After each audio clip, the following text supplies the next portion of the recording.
Folks, I wanted to do a quick video just to show you how I am making some signs for my classroom.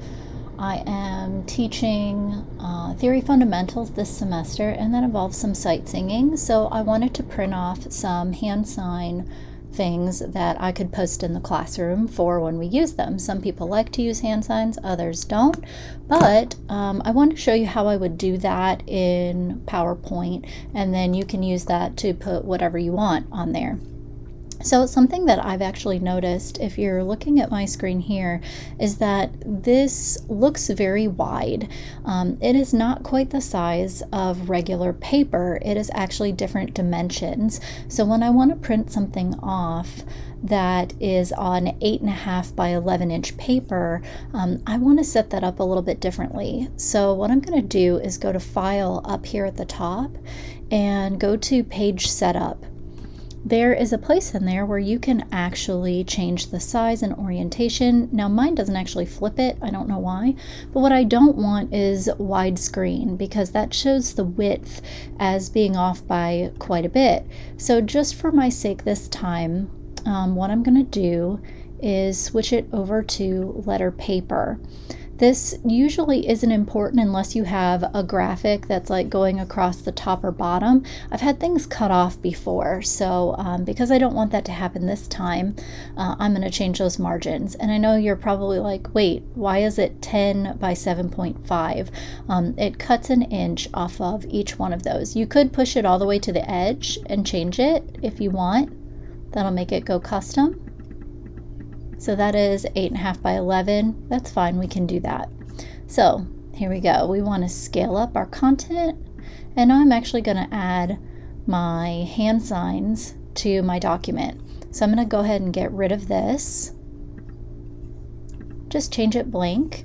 And then I'm going to insert a text box. Now, you don't have to insert a text box if what you're doing is a picture, but in this case, I actually have a font, a music education font.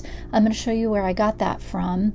That is here, and I've installed it on my Mac. You can also do this on PC if you install a font, and I have this music ed font that I'm going to use because it has hand signs in it. I'm going to change it over to 64 and see if I like that size. And for this font, Doe is lowercase y. So I'm going to head in there. See, now that is not nearly big enough for me. Why would I waste all of that paper? So I'm going to go ahead and change it to a size that I think might be a little better. Let's make it even bigger than that. Come on. What do we want? We want a 200. We want a 200 sized fist. See if we like that a little bit better. Let's, you know what, for giggles. Even bigger, do we say? Sure. All right, now this isn't centered, so what you can do, I have my text box here. You can go to arrange and do a line in that way. That's fine, that absolutely works. And then you align center, and then you align middle, and that'll put that right in the center of what you're doing. Or you can click on shape format, and align is its own separate thing here. Now I'm actually just going to do the same thing. I'm going to go over, see how I have a red border around this slide. I'm going to Command C, or if you're on a PC, Control C, and then Control V. That is going to copy that slide exactly. And all I'm going to do, because I have this aligned already, is just change the letter to change the sign. So in this music ed font, Ray is U. So there's my Ray. Do the same thing. Command or Control C, Command or Control V. And then I'm going to go back in, click it.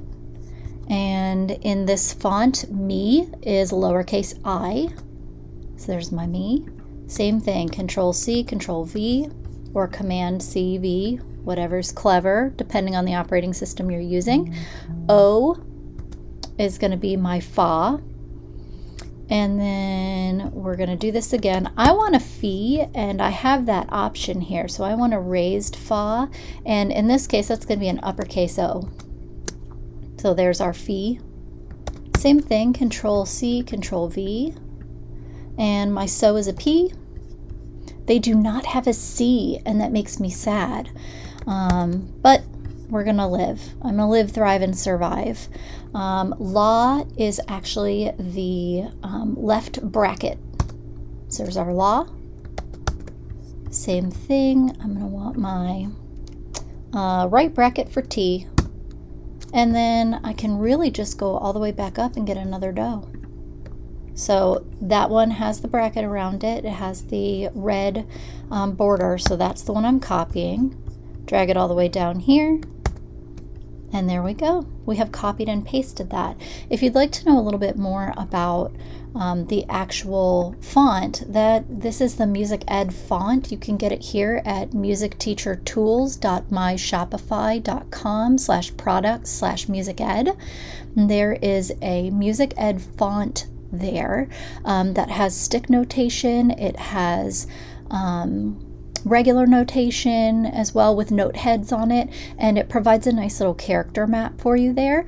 Now, it's not all inclusive. It doesn't have everything in the world, but if you've ever struggled to put something into a Word document or into a PowerPoint document or presentation without having to take screenshots and then cut and paste those as images, yeah, this font is great for that when you're trying to add something to an actual document. So I really like it. I bought it many years ago, and it has well since paid for it in the $25 I paid back then.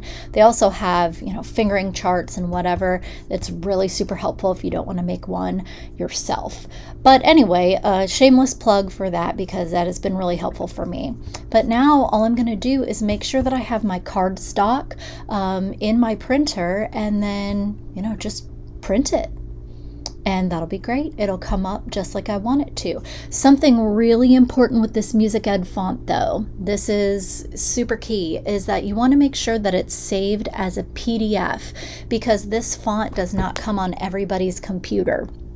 So sometimes if you send this to somebody else, these things, they'll come up just as what I typed. So instead of seeing a dough, it'll just be a lowercase y, and then a lowercase u, and then a lowercase I. But if you save it as a PDF, it will show up with the actual image that you put in there. So that's something important to note, is that if wherever it's going doesn't have this font installed on it, it's not going to show up like you want it to. That happens sometimes when I'm putting things on Google Docs using this font and whatever. So a PDF works really well for that. But oftentimes I struggle when I'm trying to put pictures into Word documents because the other text tends to shift around pictures, and it's very frustrating. So I've really loved using this.